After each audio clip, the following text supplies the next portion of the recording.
Hariom. Welcome back to my channel rising with शक्तिज।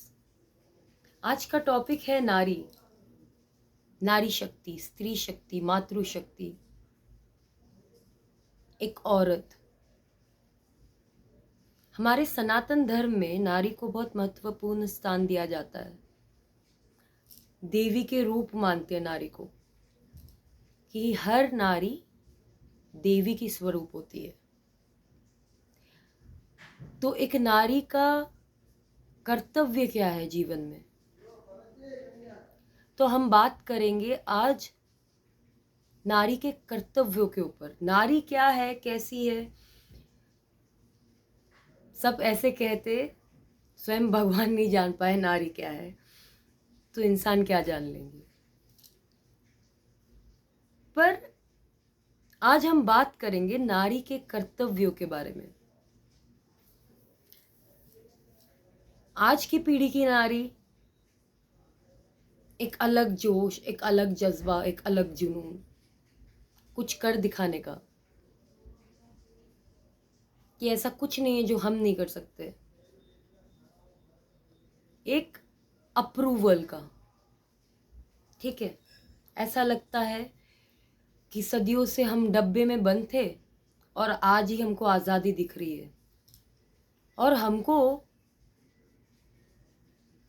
Differentiate किया जाता है कि हम लड़कों से बहुत ज़्यादा शक्तिशाली है। ये है आज की पीढ़ियों की, जो भी जनरेशन की नारियां चल रही है,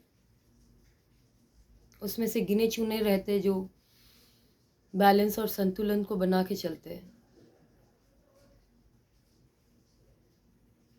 तो नारी के साथ अर्थ लगता है शक्ति का।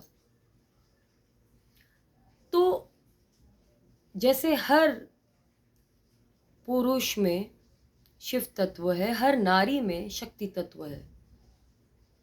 अब वो उस नारी पे निर्भर करता है, कर्तव्य के ऊपर मैं आ रही हूँ, उस नारी के ऊपर निर्भर करता है कि इस शक्ति को उसको किस रूप में बाहर सृजन की ओर लाना है। क्या उसको अच्छाई करना है, या क्या उसको द्वंद मचाना है।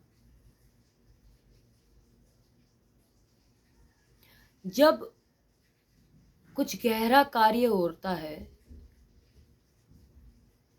तो उसका साउंड नहीं होता है, वो गहरे साइलेंस में होता है।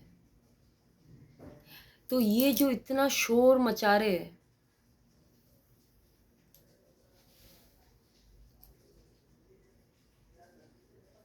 मचा रहे,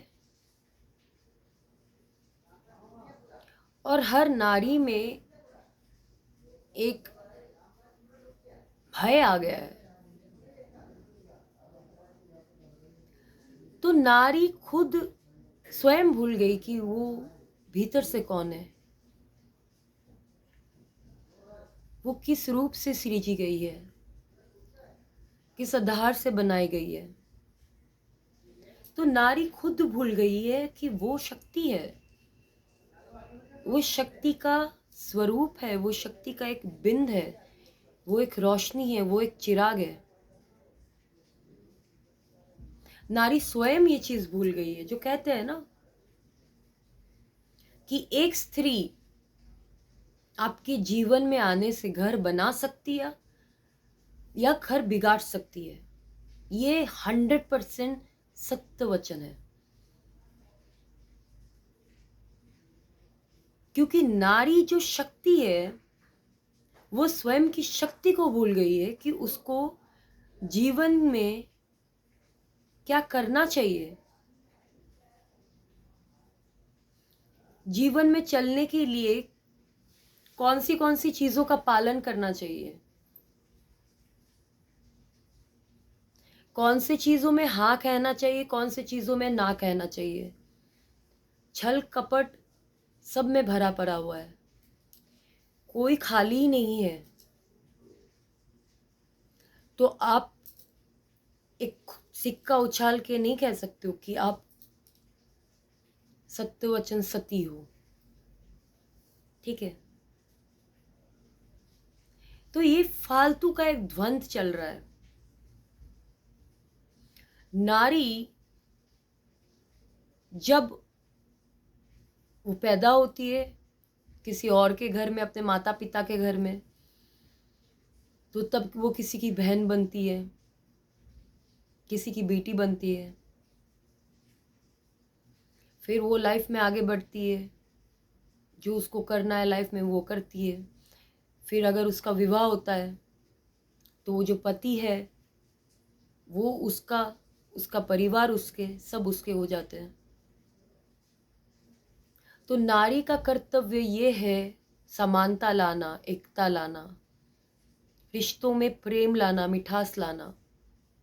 नारी शक्ति का कर्तव्य ये है, नारी शब्द के साथ जब शक्ति जुड़ जाती है तो तब इसका कर्तव्य ये है कि तुम्हारा कुटुंब, तुम्हारा सब, और नारी जब शक्ति के रूप से अपने आप को अनुरूप में देखना चाहती है तो ये विश्व भी उसका कुटुंब है और वो उसके सारे लोग उसके कुटुंब है। तो नारी बहुत पावरफुल शक्ति है, मामूली नहीं है। जो हमारी देवी दुर्गा, चंडी, काली, लक्ष्मी, सरस्वती, माता भुवनेश्वरी, तारा, विंध्यवासिनी,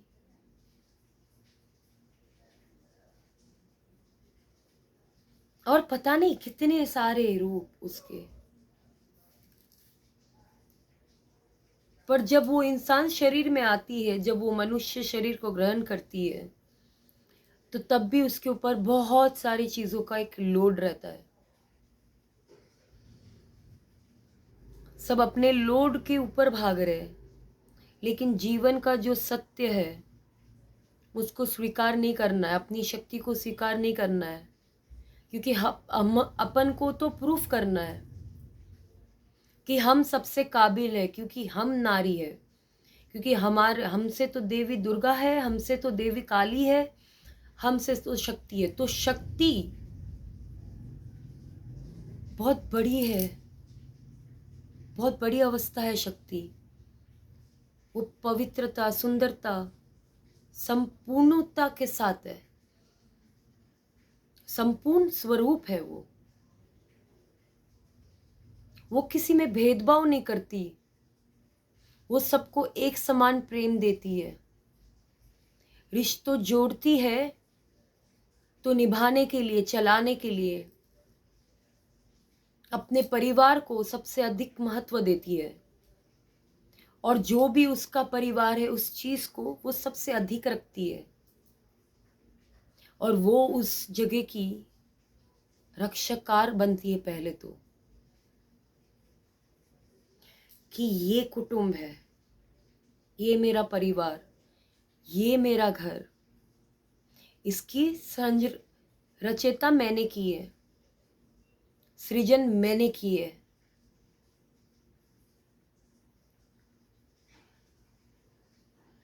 तो एक तोहफा होता है परिवार। और अगर एक बेटी आपके घर में पैदा हुई है जिसके विचार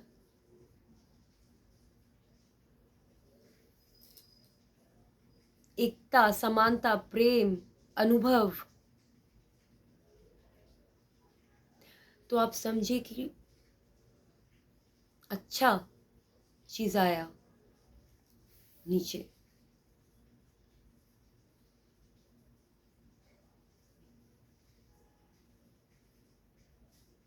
और ये बस एक डिस्क्रिमिनेशन आ गया है कि तुम अपनी शक्ति को जागृत करो, तुमको कौन रोक के रखा है। और शक्ति जागृत करना ये मतलब नहीं है कि दंगेबाजी करो, आवाज ऊंची करो, हरकतें पे उतर आओ, अरे काली ऐसी है, अरे शक्ति तो प्रचंड है, शक्ति तो ऐसी है। तो एक शक्ति के अंदर शक्ति होता है अपने आप को कंट्रोल में रखने का। एक शक्ति के अंदर ही शक्ति होता है कि इस चीज को मुझे करना है, क्योंकि ये सामने वाला व्यक्ति शायद समझ नहीं पा रहा इस चीज को, इस समय को, और ये व्यक्ति ऐसा हरकतें कर रहा है मेरे साथ। तो ये जैसा एक माँ अपने बेटे को समझता है, एक माँ अपनी बेटी को समझता है। माँ का भाव क्या है, थोड़ा माँ को भी जान लेते हैं। माँ का भाव है संतान का खुश ही मेरा खुशी, संतान की सुख ही मेरा सुख। हाँ, आपने बच्चा पैदा किया, आप माँ बने, ठीक है, आपके अंदर नई नई ऊर्जा आए, नए नए फीलिंग्स आए, नए नए ममता के भरे भरे चीजें आए आपके दिल में।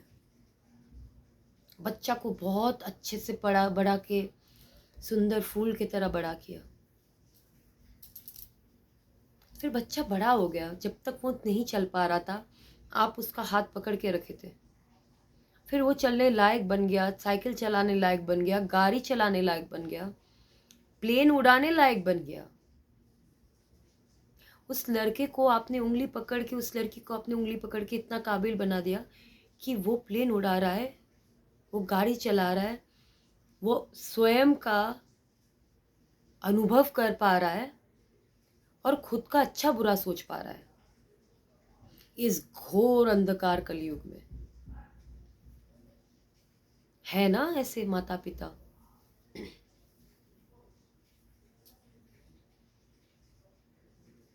तो माता का भाव ये है कि बच्चे बड़े हो गए हैं,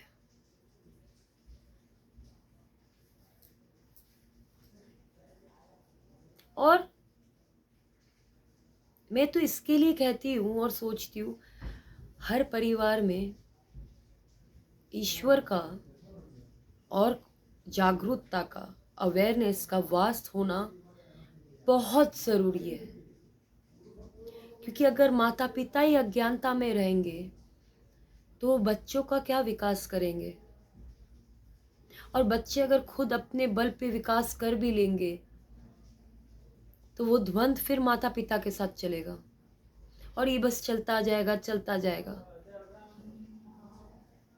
जब तक आप उसमें एक सीमा ना लांदे, या जब तक वो एक सीमा ना लांदे। तो परिवार सीमा लांदने के लिए नहीं बना है, मूल कारण ये है।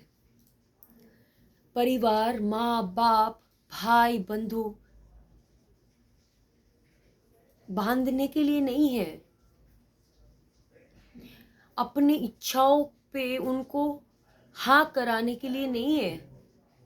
अपने बच्चों को इस काबिल बनाओ कि वो अपना आज और कल देख के काम करे।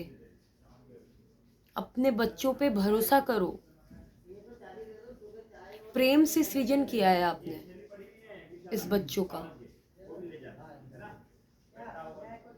तो ये प्रेम भय में कब बदल गया? क्यों भय? कि बच्चा खो जाएगा, बच्चा को कुछ हो जाएगा। माँ की ममता, ठीक है, माँ की ममता है, तो माँ की ममता है तो बच्चों की भी तो ममता है ना अपने माँ की तरफ। बच्चे भी तो माँ से उतना ही प्रेम करते हैं ना जितना माँ बच्चों से करती है।